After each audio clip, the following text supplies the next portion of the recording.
Hello, class. Professor Mandeville back. This is lecture number 5 for State and Local Government Summer 2020.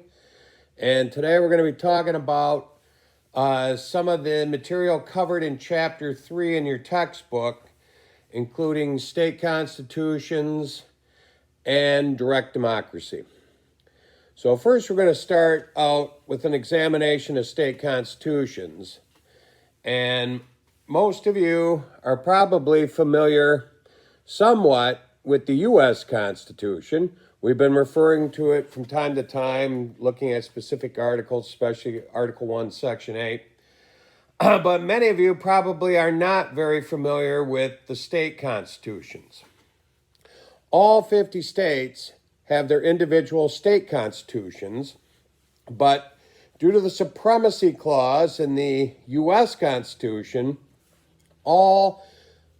everything in the U.S. Constitution is supreme over state constitutions. But all 50 states have state constitutions, and I want to just talk about some basic premises of all constitutions for a second.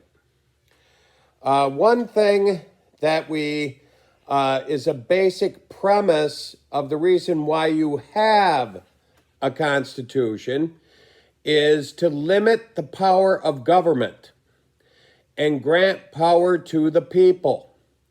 And the whole concept of limited government basically means the principle that government power over the individual is limited and that there are some personal liberties that a majority cannot regulate. And the government itself is restrained by law. Now, that's the basic premise that the founders wrote the Constitution, and that's supposed to be their main purpose. But over time, it seems, with the federal Constitution, the federal government has gained more and more power as time goes by, and citizens have continued to surrender their individual liberties and rights to the government, which obviously would make a lot of the founders roll over in their graves. But, to give you some examples of this, after the horrors of 9/11, the government passed a series of laws that they are commonly referred to as the Patriot Acts, to allow the government to have more leeway in searching out terrorism and so forth. And, basically that evolved to where the federal government, whether you know it or not, anything you do on one of these, they can listen to if they want to. And they can tap into your phones, listen to phone conversations, read emails, and so forth. And let me give you a couple examples of how this is spun out of control. I believe it was about a year and a half after 9/11, so this would have been 2003. I was teaching at Plattsburgh State, teaching state and local government, and what happened there was on a day in the late fall, FBI agents raided a dorm room at Plattsburgh State and took the young man who was living there into custody to question him intensively for hours. And what they were concerned with is they thought they had found a terrorist because they had been reading his emails and looking at his web searches, and he had been searching out a lot of terrorist websites. He immediately tried to explain to these FBI agents that the reason he's doing that is not because he's interested in becoming a terrorist. It's because he was writing a term paper on terrorism for one of his classes. It took him quite some time to convince these agents that this was just innocent, but ultimately they did. But that's how crazy it was in the beginning. They're going in and questioning college students over their research on the internet. Now, obviously that young man was shook up. and never expected that sort of outcome from a research paper, but it goes to show how sometimes government isn't limited enough. Another part of the Patriot Act that I'd share with you, which is was a smack against limited government and intrusion into personal privacy. As I have been through all these lectures, I'm sitting in the Champlain Memorial Library. My wife is the librarian here, and I've been using this as my makeshift lecture hall. But let me tell you a little bit about librarians and the Patriot Act. According to the Patriot Act, passed back in 2001, libraries were supposed to supply the government with records on who checked out which books on a yearly basis. So the government could examine these, and I guess if you were checking out a book on how to make a bomb, or I'm not quite sure what they're interested in, or checking out a book on terrorism, or this group, that group, this person, they wanted to know who was doing that.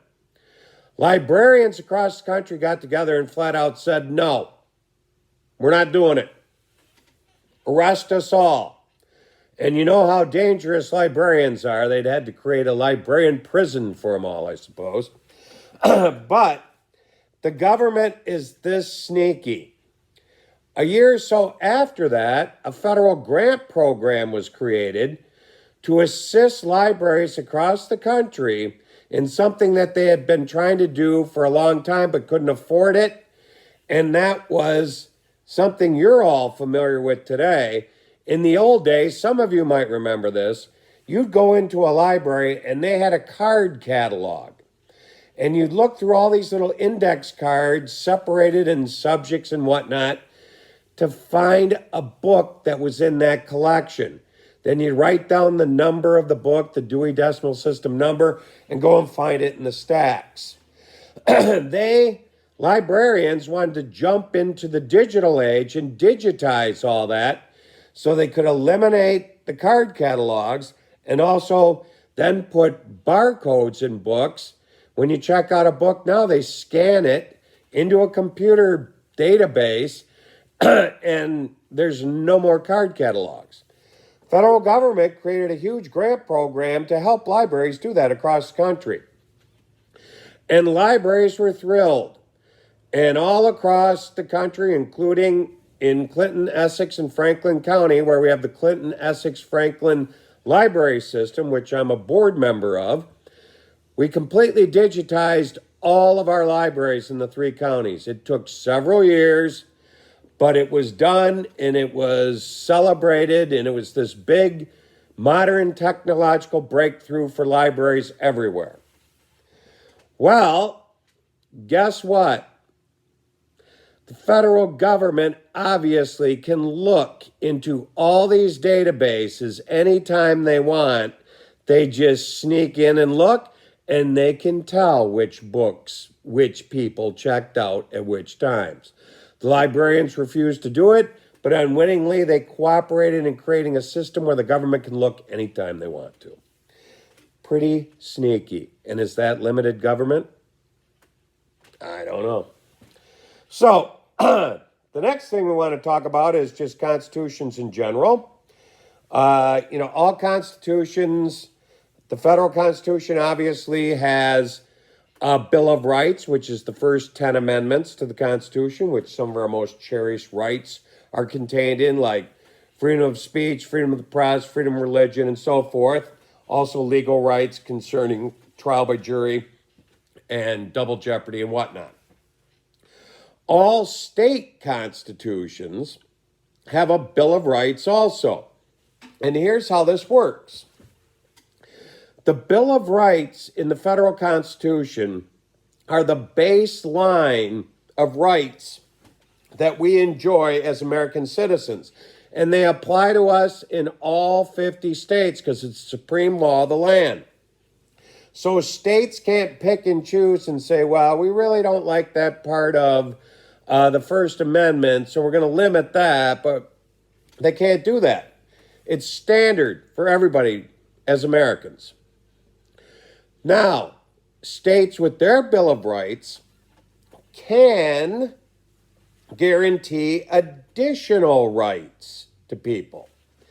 So, in a state-by-state basis, a state can decide we want to give our people within our state boundaries more freedoms than guaranteed to them by the Constitution alone. One prime example that you're all familiar with, this is how same-sex marriage became a reality in America.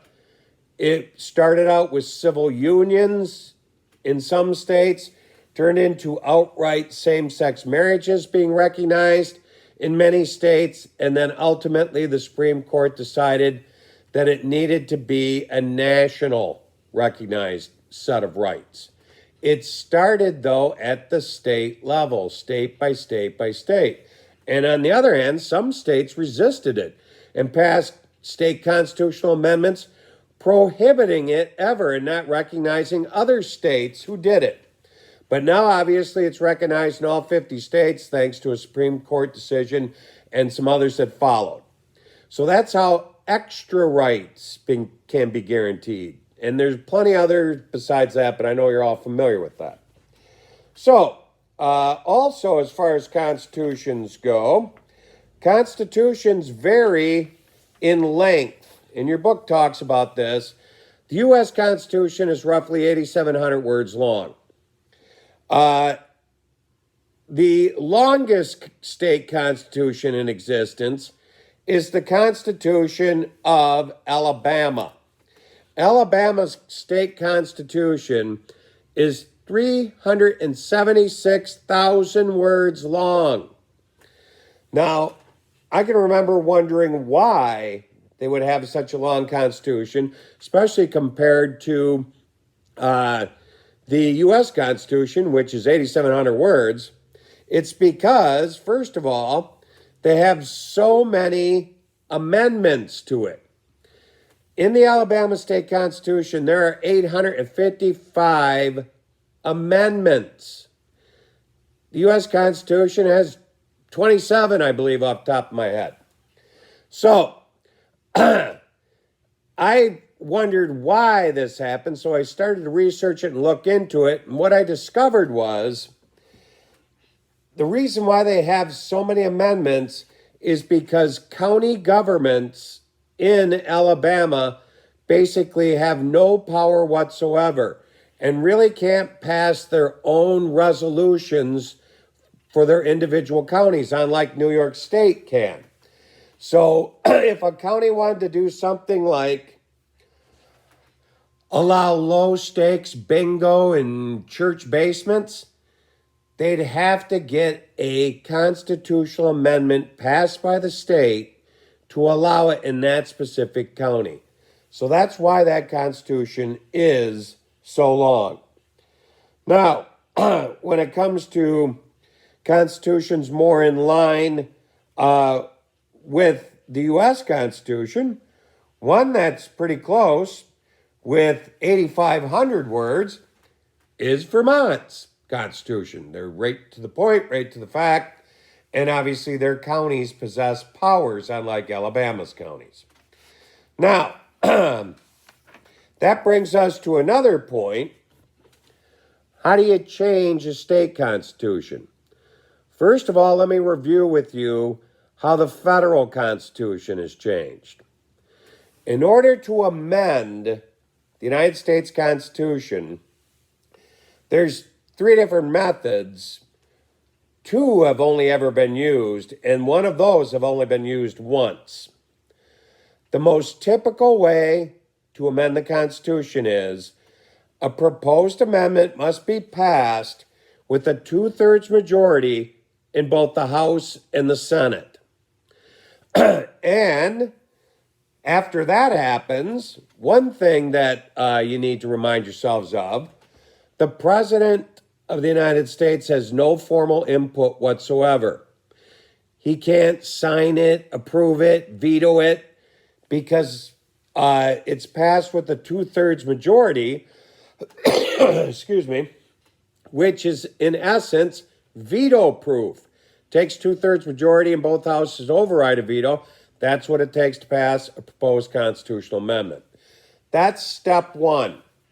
Step two involves that amendment then going to each state legislature, and when 3/4 of the state's legislatures approve the proposed amendment, it becomes part of the United States Constitution. If 3/4 of the states do not, it's thus rejected and does not become part of the Constitution. Now, the second method for the U.S. Constitution is passing an amendment, same way with the 2/3 majority in both houses, but instead of sending it to the state legislatures, they form special state conventions to quickly look at the amendment and approve it instead of the state legislatures debating it and voting on it. This has only been done one time in U.S. history with the 21st Amendment. The 21st Amendment is the amendment I like to refer to as the Oops, We Goofed Amendment. What it does is it makes the 18th Amendment, which ushered in the prohibition of alcoholic beverages in the United States, null and void. So, it was passed in real rapid fashion in 1933, and the main reason was the government had already violated the 18th Amendment by making beer and wine legal so they could tax it. And so the 21st Amendment was rushed through, sent to the states, and they quickly amended it so that all alcoholic beverages could be sold in the United States because the government needed the tax revenue at the height of the Great Depression. This all happened in FDR's first year in 1933 in the White House. So that's the only other way that the Constitution can be amended or changed is if the state legislatures vote 3/4 of them to have another constitutional convention. This has never, ever been done. Whether it'll ever happen in the future, who knows? Now, with state constitutions, the way to amend them is different because in this process, we have to bring in another term that's covered in your textbook on pages 71 to 74, direct democracy. And by the way, the area where your authors talk about the different forms of changing state constitutions is contained on pages 60 through 67 in your textbook. So, the first way to change a constitution is through legislative proposal. And this varies state to state to state. But it's kind of similar to the federal system, where in New York State, the New York State Assembly would have to pass a proposed amendment to the New York State Constitution. Then the New York State Senate would have to pass that proposed amendment. And the difference with New York State, few other states have this system, is it has to pass in 2 consecutive sessions. So in other words, the Assembly and the Senate have typically 1 session per year, which usually under normal circumstances runs from the beginning of January to about the end of June. This year, everything's different because of COVID-19. The legislature, New York State legislature, is back in session. They came back in. They're liable to stay there all summer because they weren't able to physically meet during the COVID-19 crisis, March through May. So, they have to pass it in 2 consecutive sessions. So if they passed a proposed constitutional amendment, let's say next week, next year in 2021, they'd have to pass the same exact amendment in the New York State Assembly and New York State Senate again. If they don't, it doesn't go to the next step. If they do, it then goes to the voters, and it's put on the ballot in the next statewide election. And those happen every 2 years. Every 2 years, we re-elect or elect new members to the New York State Assembly and New York State Senate. And then obviously, every 4 years, our governor and other statewide elected officials like lieutenant governor, comptroller, attorney general are up for election. So that's the first way it works. This varies in different states. Some states have supermajorities, like 2/3 majority in Congress. Then it goes to the voters for their approval. It's different from state to state to state. Now, but having that voter approval of the amendment is a constitution, that's a partial form of what we're going to be talking about, direct democracy. Now, another way that state constitutions can be amended is through popular initiative, or sometimes they're called proposals. Now, the way this works, and it's foreign to us New Yorkers because we do not have this method, a group of voters get together and come up with their own proposed amendment to the Constitution. Then they have to circulate petitions statewide and get a certain threshold of signatures of registered voters, and this varies state to state to state. And then, if they get enough votes, that proposed constitutional amendment is placed on the ballot for approval by the voters or rejection. They bypass the legislative bodies. So this is a form of direct democracy where voters themselves can even amend the Constitution. Now, let me look this up real fast because I got a chart here that tells me how many states in this other source of mine. Bear with me for a second. I should have this open. Yeah. All right.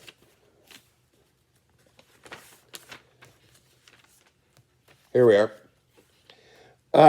The number of states that have this ability to amend the Constitution through initiative is 17. New York is not one of them. So that's a form of direct democracy. We don't have it in New York State, but maybe someday we will. But we'd have to amend the Constitution to have that process. The third type of change is a constitutional convention. Now, this is a method that's available in 41 states, including the state of New York. So we're just going to focus in on the process here in our home state. Here's how it happens. There's two ways to have a constitutional convention in New York State. And the last time we had one was in 1968. The legislature, with a 2/3 majority, can vote and call for a constitutional convention. So it can originate in the legislature. Then the process turns to where delegates, 3 from each Senate district in the state of New York, are elected to sit on this convention as delegates. There's a certain amount appointed from the legislature and governor's office, and they can debate and change the entire Constitution if they want. Last time we had an overall change to the New York State Constitution using this method was in 1892. Now, the other way that this happens, and this is according to the New York State Constitution, every 20 years, they have to ask the voters on the ballot whether or not they want to have a state constitutional convention. The last time this happened was 2017, and I'm pretty familiar with the process because I was part of a group that was pushing for a constitutional convention, Citizens for a Constitutional Convention. Myself, a lot of other professors, and some prominent attorneys wanted to have this convention, and our main purpose was we wanted constitutional prevention of corruption in the state of New York. This went to the voters in 2017, and unfortunately, as far as I'm concerned, the voters voted down having a constitutional convention, and the main reason why was groups who were against having it, including labor unions and other groups in New York State, outspent our group, who was pro-constitutional convention, by a margin of 8-1. We couldn't afford television ads. We had lawn signs. They had $7 million they could spend on TV advertisement and everything else. We had like $300,000 that we raised among our members. So we were defeated, unfortunately, and we won't be asked that question again for 20 years, but it's required by the New York State Constitution. Finally, the last method of change is a constitutional commission, which exists in a limited number of states. Now, the Constitutional Convention method is basically meaningless except in the state of Florida. But here's what happens, and New York does not have this method. The legislature, maybe after they're being pestered by constituents that different amendments need to be added to the Constitution, their state constitution, or it needs to be changed or whatever, will vote to create a constitutional commission. They'll put together a panel of experts who will study their state constitution, suggest reforms, suggest specific amendments to be added or changed in their state constitution. And then in the state of Florida, those suggested changes are placed on the ballot for the voters to vote yes or no on. In the other states that have this method, it's given to the legislature in a report, and they're not required to take any action. And in most cases, they'll take that report and put it on a shelf and let it collect dust with all the rest of the reports they receive. So it's mainly, except for Florida, a pretty meaningless exercise. We don't have it in New York, and it seems to be a waste of money to me unless you force voting on the commission's suggestions. So that's state constitutions. That's how they're changed. In a future lecture, I'll talk more in detail about direct democracy and different aspects of it besides just changing constitutions. You can change statutory law and whatnot. But that's enough for today. So get right on there, get into the discussions. Remember, you're assigned chapters 3 and 4 for this module. I mailed out some grade updates today. So get in there and participate in the class discussion. It's very, very important. Everybody take care. Have a good weekend. Talk to you later.